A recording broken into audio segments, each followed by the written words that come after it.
Hey, teachers. If you've been here before, you probably noticed the new name of my channel. I recently opened the teacherspayteachers store, and ESL with Taz is the store's name. I'll keep the link in the description if you'd like to have a look and shop there. Anyway, I don't know if you feel the same, but when we teach beginners, we tend to use super simple activities, easy questions, and common topics and ideas, which they're just beginners. However, in this video, I want to share a couple of activities that would encourage critical thinking, not only basic comprehension. I mean, yes, they're beginners. We still have to use those simple instructions, but they have wonderful brains that would allow them to use their limited language skills and abilities to think critically. So let's go.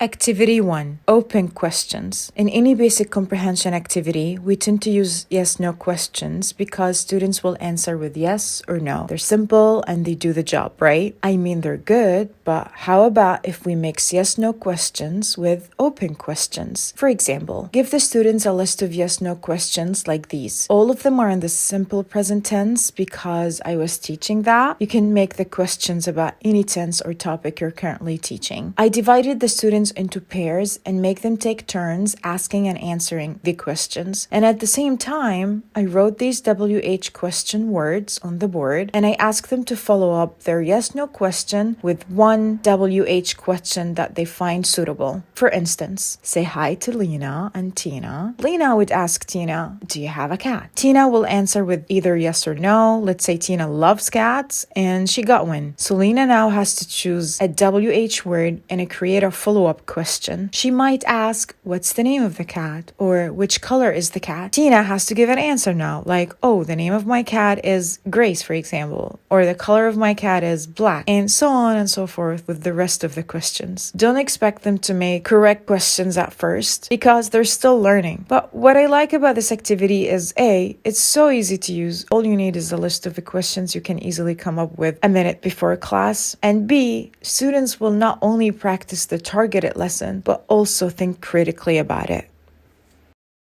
Activity 2. Making quizzes. I know, just hear me out. You've seen this type of exercise before, right? Put the right words in the sentences. They're really nice and very common when teaching beginners because they check their basic understanding. But how about we ask them to create their own exercise, like a mini quiz for their partner? Take a look here. We were learning about clothing and we answered this fill-in-the-gap exercise. After that, I asked the students to create a similar exercise using these words. Now, students have to be careful about not only, "Oh, I know what a bathrobe is," but also expand their understanding and critical thinking abilities to use this new word to produce an appropriate sentence. Isn't that just amazing? And students love it, and they take the mission of writing these mini quizzes seriously, which I really admire. Last activity.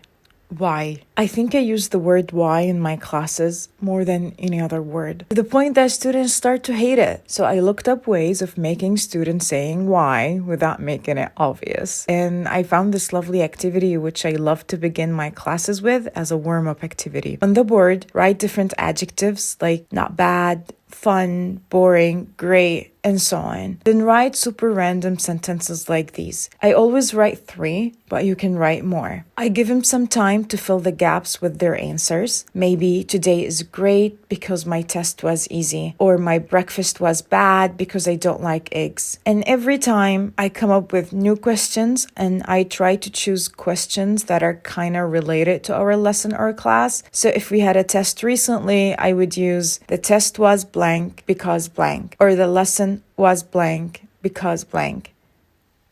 That's it. Thank you, teachers, for being here.